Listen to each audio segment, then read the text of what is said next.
성도 여러분 안녕하세요. 비가 오고 바람이 많이 부는 그런 날씨입니다. 건강에 유의하시기 바랍니다. 오늘도 하나님 앞에 예배하실 때 삶을 살아낼 수 있는 힘과 주님의 뜻을 분별하는 지혜가 우리에게 주어지기를 소망합니다. 그러면 사도신경으로 우리의 신앙을 고백함으로써 하나님을 예배하겠습니다.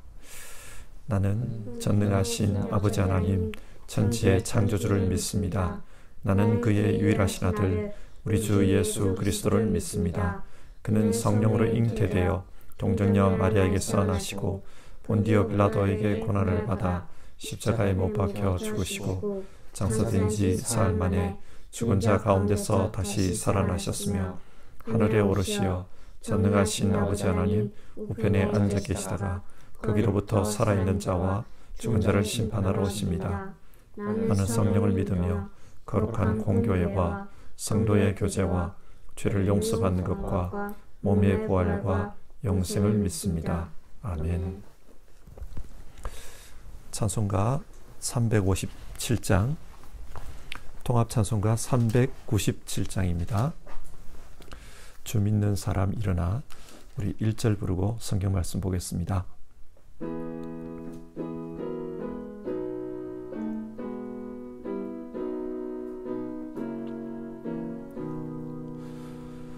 주 믿는 사람 일어나 다 힘을 합하여 이 세상 모든 마귀를 다쳐서 멸하세.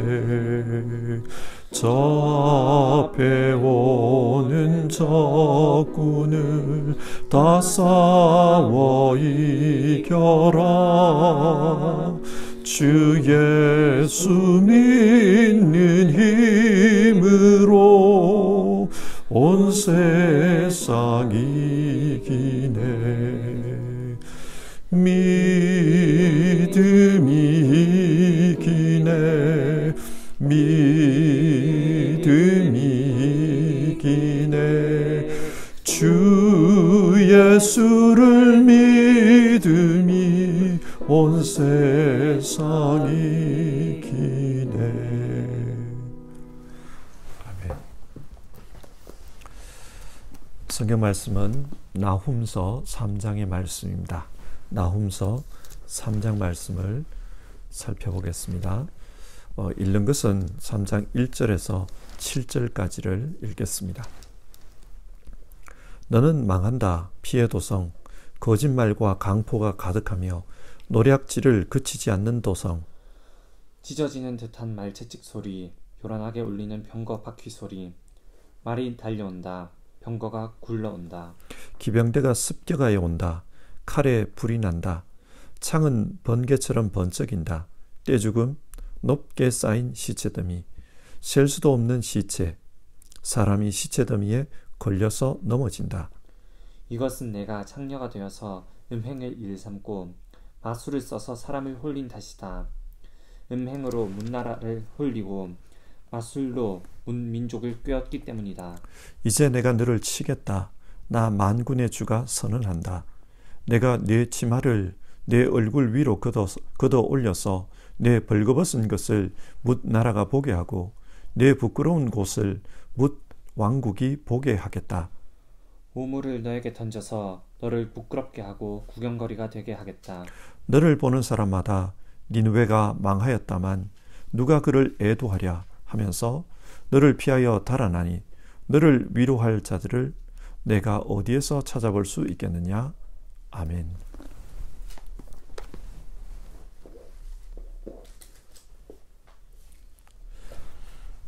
나훔서는 아시리아의 멸망에 대해 예언하고 있습니다. 아시리아는 지금의 이라크와 터키 접경 지역에서 발원한 나라입니다. 이 나라는 역사가 아주 깊은 나라입니다. 주전 25세기와 24세기 사이에 세워진 나라라고 하는데 이게 언제쯤이냐 하면 단군이 고조선을 세웠다고 하는 때보다 조금 앞선 시기입니다. 그러니까 유구한 역사를 가진 나라입니다. 아시리아가 성경의 역사와 관련하여 성경에 등장하는 것은 주전 8세기와 7세기인데요. 이 당시 아시리아는 지구상에서 가장 강력한 국가였습니다. 어느 정도로 강력했는가? 지금의 이란, 이라크, 터키, 시리아, 그리고 아르메니아와 아제르바이잔, 이스라엘과 레바논, 요르단, 이집트까지 다스리고 있었습니다. 한마디로 세계 제국이었습니다. 그런데 이런 나라가 망할 것이라고 합니다. 왜 망한다고 합니까? 3장 1절을 보시면 아시리아의 죄가 서술되고 있습니다. 그 죄가 뭐냐? 첫 번째로 아시리아는 피의 도성이라고 합니다. 강력한 군사국가로서 여러 나라를 점령한 아시리아는 너무 많은 사람을 죽였습니다. 주전 9세기 아시리아의 왕 중에 살만 에셀이라는 사람이 있는데 이 사람이 남긴 회고록에 다음과 같은 내용이 나옵니다.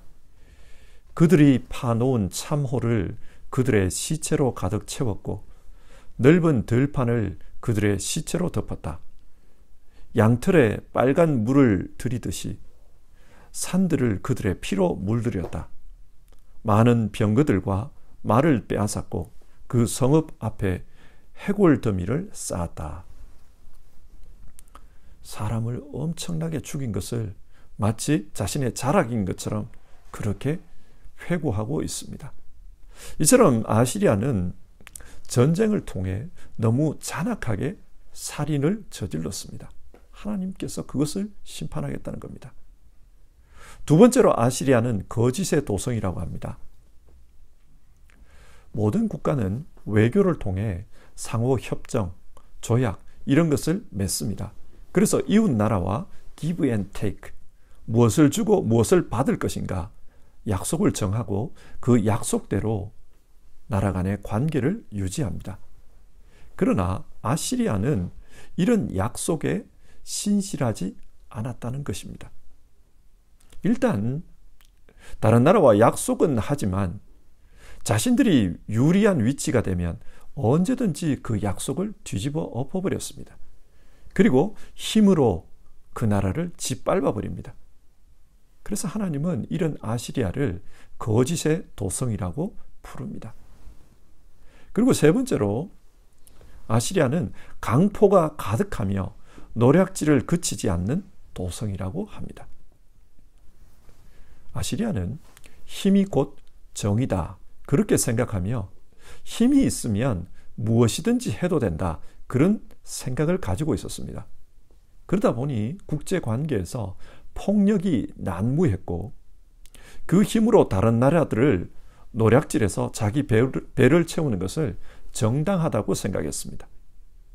하나님은 이런 문제를 지적하시면서 아시리아가 심판을 받을 것이라고 합니다.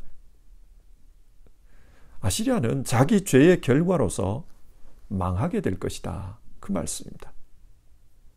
2절과 3절 아시리아가 망할 때 일어날 일들을 묘사하고 있습니다. 휙휙 하는 채찍 소리, 웅웅거리는 병거 소리, 또 충돌하는 기병대와 번쩍이는 칼과 창. 시체 더미가 산처럼 쌓여 있고 그 시체 더미에 걸려 넘어지는 자들도 있다. 하나님께서 그렇게 묘사해 주십니다. 성경이 이처럼 아시리아가 당할 심판의 모습을 시각적으로 또 청각적으로 묘사하는 것은 이 말씀이 선포될 당시에는 아직도 아시리아가 건재했기 때문입니다. 하나님의 백성들은 이런 악한 아시리아가 승승장구하는 것을 보면서 신앙적 회의감을 느꼈습니다. 하나님이 살아계신다면 저렇게 악한 나라가 어떻게 계속해서 승승장구할 수 있는가? 세상을 지배할 수 있는가? 그런 생각을 가지고 있었던 겁니다. 그래서 구체적인 시각적인 청각적인 묘사를 통해 구체적인 심판 장면을 보여주면서 이 세상은 아시리아가 다스린 것 같아도 아시리아가 아니라 하나님이 다스리고 있다. 그것을 말씀하는 것입니다.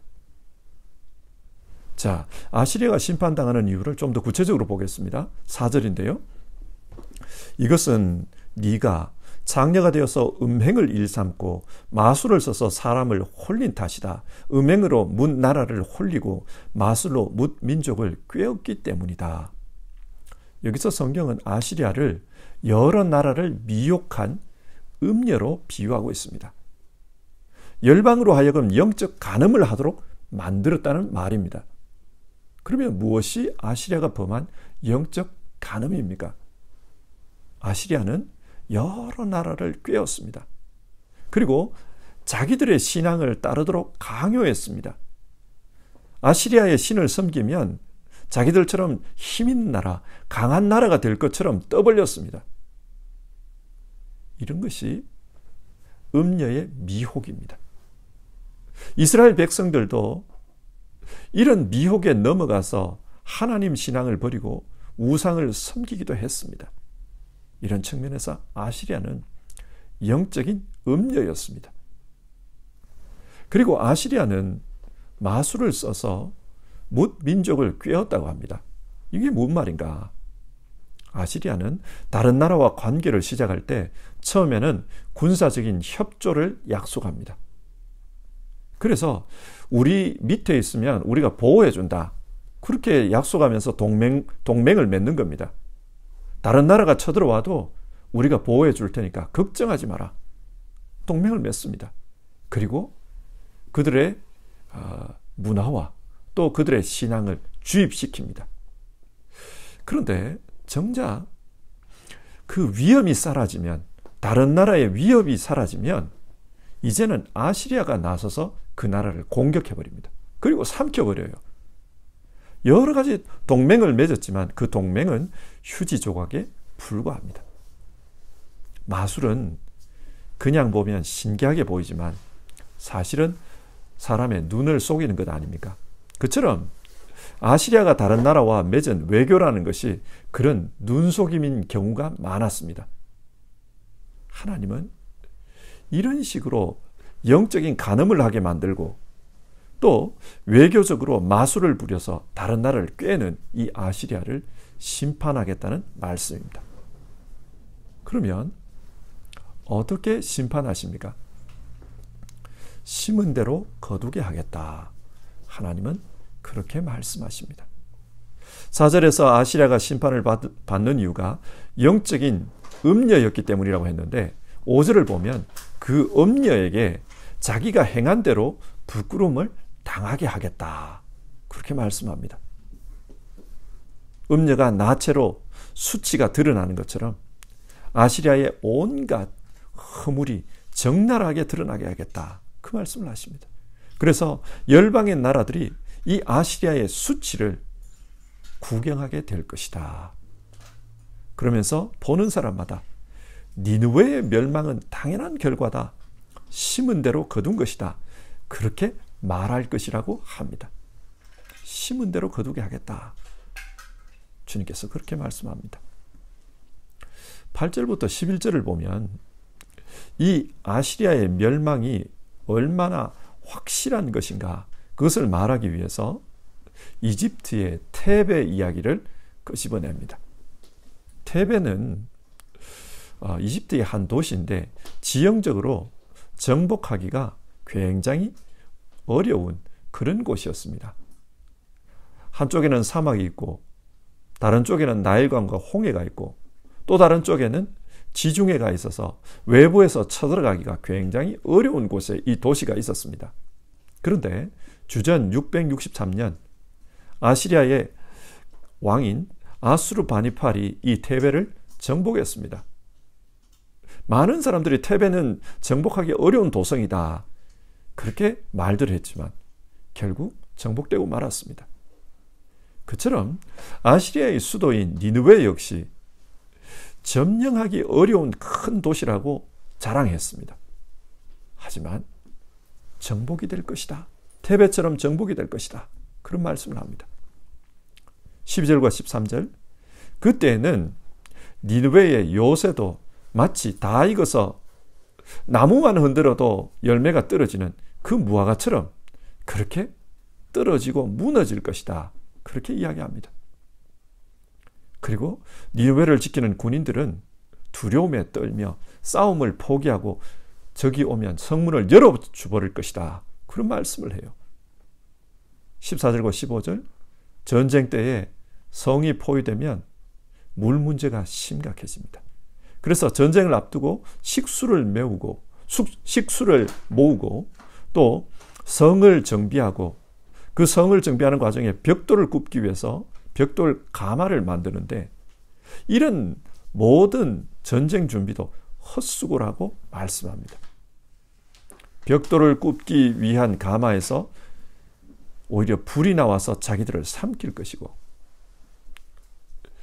군인들을 모아놔 봤자 메뚜기 떼처럼 때가 되면 어디론가 사라져버릴 것이다. 그런 말씀을 해요. 또 상인들이 돈을 모아옵니다. 돈이 있어야 전쟁을 하니까. 그런데 그 상인들도 메뚜기 떼처럼 때가 되면 사라져버릴 것이다. 결국 인간적인 모든 노력은 헛수고가 될 것이다. 이 말입니다. 하나님의 심판대 앞에서는 심판을 면하려는 인간의 모든 노력이 헛수고가 될 것이다. 그 말씀을 합니다. 그리고 하나님께서 이 아시리아를 치시면 그 어떤 사람도 이 아시리아를 도울 수가 없습니다. 18절과 19절, 아시리아를 섬겼던 여러 귀족들과 여러 나라들도 도움이 되지 않을 것입니다. 심지어 어떤 사람들은 아시리아가 그렇게 망하는 것을 보면서 기뻐하고 박수를 칠 사람들도 있을 것이라고 합니다.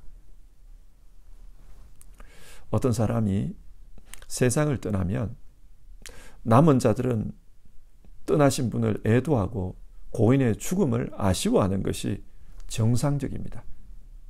그런데 고인을 향해서 잘 죽었다 그러면서 박수를 친다고 한번 상상해 보십시오. 그분은 지난날의 삶을 잘못 산 것입니다. 그처럼 아시리아가 그 꼴을 당할 거라는 겁니다. 아시리아가 망했는데 지금까지 아시리아를 섬겼던 여러 나라들이 박수를 칠 것이다. 그 말씀을 합니다. 자, 오늘 말씀을 정리해 봅시다. 오늘 성경은 주전 7세기 중동의 강자였던 아시리아의 멸망에 대해 예언하는 이야기입니다. 아시리아는 자신의 죄 때문에 망한다고 했습니다. 피해 도성, 거짓말의 도성, 그리고 남에게 폭력을 휘둘러 노략질을 일삼던 도성, 그 아시리아는 무너질 것입니다. 어떤 모습으로 무너지는가? 자신들이 심은 대로 거둘 것이라고 했습니다. 자신들이 다른 나라에 나쁜 짓을 했던 것처럼 다른 나라가 그대로 자기들에게 돌려줄 것이다. 그렇게 말씀합니다. 실제로 주전 612년 수도 니느웨가 무너졌고 주전 605년 완전히 아시리아는 망하고 말았습니다. 완전히 역사에서 사라졌습니다. 여러분, 성경이 이 말씀을 통해 오늘 우리에게 무엇을 교훈합니까? 과거의 역사를 통해 오늘을 살아가는 우리의 삶을 한번 돌아보라. 그것을 말씀합니다. 심은 대로 거두리라. 이것이 오늘 성경이 말하는 하나님의 심판 원칙입니다. 히브리서 9장 27절의 말씀인데요. 사람이 한번 죽는 것은 정해진 일이요 그 뒤에는 심판이 있습니다. 모든 사람은 다 죽습니다. 그런데 죽음으로 끝나는 게 아니고 그 뒤에 심판이 있습니다. 하나님의 심판대 앞에 서야 합니다. 그리고 하나님으로부터 자기의 인생에 대해 판결을 받게 됩니다. 아시리아가 하나님의 판결을 받았듯이 우리 한 사람 한 사람 역시 하나님으로부터 판결을 받아야 합니다. 그때 하나님은 무슨 기준으로 우리를 판결하십니까? 고린도후서 5장 10절은 이렇게 말씀합니다. 우리는 모두 그리스도의 심판대 앞에 나타나야 합니다. 그리하여 각 사람은 선한 일이든지 악한 일이든지 몸으로 행한 모든 일에 따라 마땅한 보응을 받아야 합니다. 자신이 행한 일에 따라 보응을 받는다고 합니다. 이것을 오늘 우리가 사용한 표현으로 바꿔보면 이 땅에 살면서 심은 대로 그때에 거두게 될 것이다. 그 말씀입니다. 심판이 있다. 그리고 심은 대로 거둔다. 우리가 이것을 안다면 오늘을 살아가는 우리의 삶을 한번 돌아봐야 합니다. 그리고 우리는 지금 무엇을 심고 있나 그것을 살펴봐야 합니다. 이런 말씀을 들으면 어떤 분들은 마음속에 질문이 생길 것입니다. 성경에서 믿음으로 살면 심판을 받지 않고 구원을 얻는다고 배웠는데 하나님이 믿음을 따라 심판하지 않고 우리가 행한 대로 심판한다면 그러면 믿음은 불필요한 것인가? 맞습니다. 믿음으로 살면 구원을 얻습니다.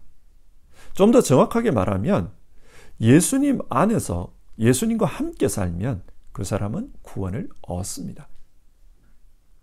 예수님께서 우리 죄를 대신하여 십자가에서 고난을 당하셨기 때문에 우리는 예수님 때문에 구원을 얻습니다. 그래서 심은 대로 거둔다. 믿음으로 심은 사람은 믿음으로 영생을 거둘 것입니다.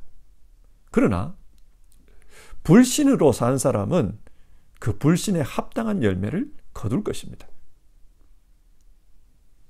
여기서 우리가 분명히 알아야 할 것은 성경이 말하는 믿음은 무슨 면죄부 같은 것이 아니라는 것입니다. 믿는다고 말만 하면 그냥 천국에 들어가는 그런 게 아닙니다. 믿는다고 말하고 온갖 죄를 지으면서 삽니다. 믿는다고 말하고 예수님과 상관없이 살아갑니다. 그렇다면 이것은 믿음이 아닙니다. 성경을 보면 귀신들도 예수님이 누구인지는 알고 있다. 그런 말씀이 나와요. 실제로 마가복음 5장을 보면 군대에 귀신 들린 자의 이야기가 나오는데 거기서 그 귀신이 예수님을 만났을 때 이런 말을 합니다. 더 없이 높으신 하나님의 아들 예수님. 귀신이 예수님을 더없이 높으신 하나님의 아들이라고 고백하고 있습니다. 귀신도 압니다. 예수님이 어떤 분인지는. 그런데 이어서 그 귀신이 이런 말을 해요. 그런데 나와 당신이 무슨 상관이 있나이까? 여기서 우리가 중요한 진리를 발견하게 됩니다. 믿음은 예수님이 누구인지를 아는 것, 그 입술의 고백이 아닙니다. 그 입술의 고백으로 끝나버리면 그것은 예수님을 아는 것에서 그칩니다. 이런 분들이 참 많습니다. 교회 다니면서 예수님이 누구인지는 다 압니다. 그런데 문제는 그 예수님이 자기와 어떤 상관이 있느냐, 그 문제입니다. 예수님이 자기와 어떤 상관이 있느냐. 성경은 예수님이 누구다, 그것을 아는 것을 믿음이라고 하지 않고 예수님과 상관이 있는 사람, 그 사람을 믿음의 사람이라고 말합니다. 예수님의 말씀을 자기 영혼의 양식으로 삼고 그 예수님의 말씀대로 살려고 하는 사람, 그 사람이 믿음의 사람입니다. 예수님이 옳다고 한 것은 내 생각과 좀 달라도 옳다고 믿고 예수님이 틀리다고 한 것은 틀리다고 믿고 사는 사람, 그 사람이 믿는 사람입니다. 예수님을 믿는 사람은 자기 인생이 예수님과 상관이 있기 때문에 자기 인생의 목표를 자기 마음대로 정하지 않습니다. 예수님의 뜻 안에서 자기 인생을 살아가려고 노력합니다. 인생의 목표를 예수님께 맞춥니다. 예수님 앞에서 자기 인생을 이기적으로 생각하지 않습니다. 예수님은 예수님이고 나는 나다. 남남처럼 그렇게 생각하지 않습니다. 믿음으로 사는 것은 내가 예수님 안에, 예수님이 내 안에 그렇게 살아가는 것입니다. 나와 예수님과의 관계가 마치 포도나무와 가지인 것처럼 그렇게 함께 살아가는 것, 그것이 믿음입니다. 이렇게 믿음으로 사는 사람은 영생을 열매로 거둡니다. 믿음으로 심은 사람은 믿음의 열매를 거둡니다. 그러나 썩을 것을 심은 사람은 심판을 열매로 거둘 것입니다. 우리 자신을 돌아봐야 합니다. 나는 바로 심고 있나? 나는 믿는다고 하고 있는데 진짜 바로 믿고 있나? 우리가 돌아봐야 합니다. 하나님은 지금 나훔 선지자에게 아시리아가 망할 것이다, 그것을 예언하라고 했습니다. 그런데 이 예언의 말씀을 주실 때 아시리아는 아직도 건재했습니다. 그런데 왜 아시리아에 대한 심판을 미리 예언하라고 하신 것입니까? 하나님을 믿는 사람들이 그 당시에 너무 힘들어했습니다. 아시리아가 지배하는 이 세상, 믿음으로 살기가 너무 힘들었습니다. 그래서 세상을 살면서 믿음으로 사는 것보다 세상의 논리에 맞춰서 사는 것이 더 성공하고 더 현명하게 보인다, 그런 사람들이 더 많았어요. 그래서 하나님은 이 심판의 말씀을 주신 겁니다. 아시리아에 대한 심판의 말씀을 통해 끝까지 믿음으로 살아야 한다, 그래야 마지막에 승리한다, 그것을 교훈해 주신 것입니다. 사랑하는 성도 여러분, 오늘 우리가 사는 시대는 어떻습니까? 우리 시대는 점점 믿음으로 사는 것을 중요치 않게 여기는 것 같습니다. 그래서 믿음으로 산다고 하면서 하나님 말씀, 예배 생활, 이웃과의 관계, 사회생활, 이런 곳에서 많이 붕괴되는 것을 봅니다. 세상적인 교훈으로 사는 것, 세상의 논리로 사는 것, 시대적인 흐름을 잘 타는 것, 이것을 현명한 것이라고 말하고 있습니다. 믿음으로 사는 것, 그것을 어리석다, 우둔하다, 그렇게 여깁니다. 그러나 여러분, 진짜 승리하는 길은 믿음으로 사는 것이다. 예수님 안에서 예수님과 함께 사는 것이다. 오늘 성경은 우리에게 그것을 생각하게 합니다. 정말 주님 안에서 살아가는 우리 모두 되기를 주님의 이름으로 축원합니다. 우리 찬송 357장 주 믿는 사람 일어나 3절 부르고요, 같이 기도하겠습니다.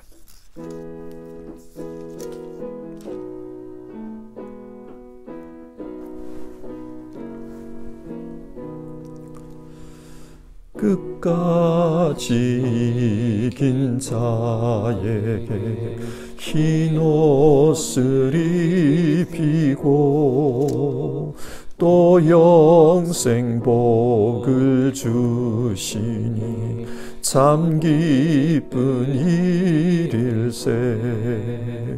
이 어두운 세상 지나서 저 천성 가도록 주 예수 믿는 힘으로 온 세상 이기네. 믿음이 이기네. 믿음이 이기네. 주 예수를 믿음이 온 세상 이기네. 오늘 살펴본 말씀을 생각하면서 같이 기도합시다. 오늘 하루도 주 안에서 믿음으로 살게 하옵소서.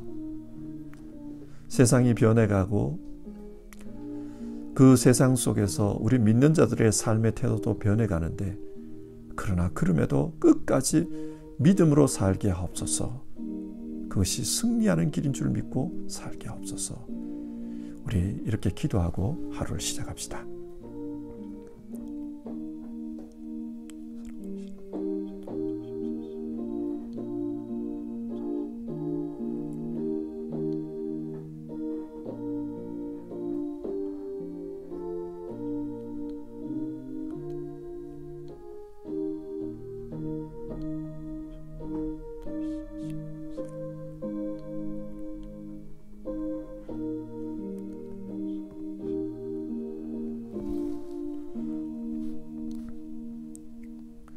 하나님, 오늘 나홈서 3장의 말씀을 통해서 세상에는 마지막에 하나님의 심판이 있다는 것을 우리가 살펴보았습니다. 그리고 그 심판 때에 하나님께서 우리가 행한 대로 보응하신다. 그 말씀을 살폈습니다. 하나님, 우리 모두는 믿음으로 살아서 믿음의 열매를 거두게 하여 주시옵소서. 믿음으로 살아서 영생을 거두는 사람들 다 되게 하여 주시옵소서. 하나님, 우리 모두 우리 자신의 믿음을 돌아보며 더 신실한 믿음, 더 하나님 앞에 충성된 그런 믿음의 사람으로 살 수 있도록 도와주시옵소서. 세상 속에서 믿음으로 사는 것이 더 힘들어지는 그런 시대입니다. 그러다 보니 껍데기는 믿음이 맞는데 알맹이가 없는 그런 모습으로 우리가 신앙할 수도 있습니다. 하나님, 우리의 신앙을 돌아보고 정말 신실한 믿음, 하나님 앞에서 온전한 믿음으로 나아가기를 간절히 기도합니다. 예수님과 함께 사는 우리 되게 하여 주시옵소서. 우리의 생각도 예수님이 되게 하시고 우리의 목적도 예수님이 되게 하시고 우리의 삶의 기준도 예수님이 될 수 있기를 간절히 기도합니다. 예수로 살고 마지막에 예수 생명으로 우리 모두 열매 거두는 성도님들 다 되게 하여 주시옵소서. 어려운 세상, 그러나 정말 믿음으로 살고자 주님 앞에서 결단하는 모든 분들 주님 도와주시기를 바랍니다. 그리고 믿음이 이기는 것을 우리의 눈으로 보게 하여 주옵소서. 예수님의 이름으로 기도드립니다. 아멘. 하늘에 계신 우리 아버지의 이름을 거룩하게 하시며 아버지의 나라가 오게 하시며 아버지의 뜻이 하늘에서와 같이 땅에서도 이루어지게 하소서. 오늘 우리에게 일용할 양식을 주시고 우리가 우리에게 잘못한 사람을 용서하여 준 것 같이 우리 죄를 용서하여 주시고 우리를 시험에 빠지지 않게 하시고 악에서 구하소서. 나라와 권능과 영광이 영원히 아버지의 것입니다. 아멘.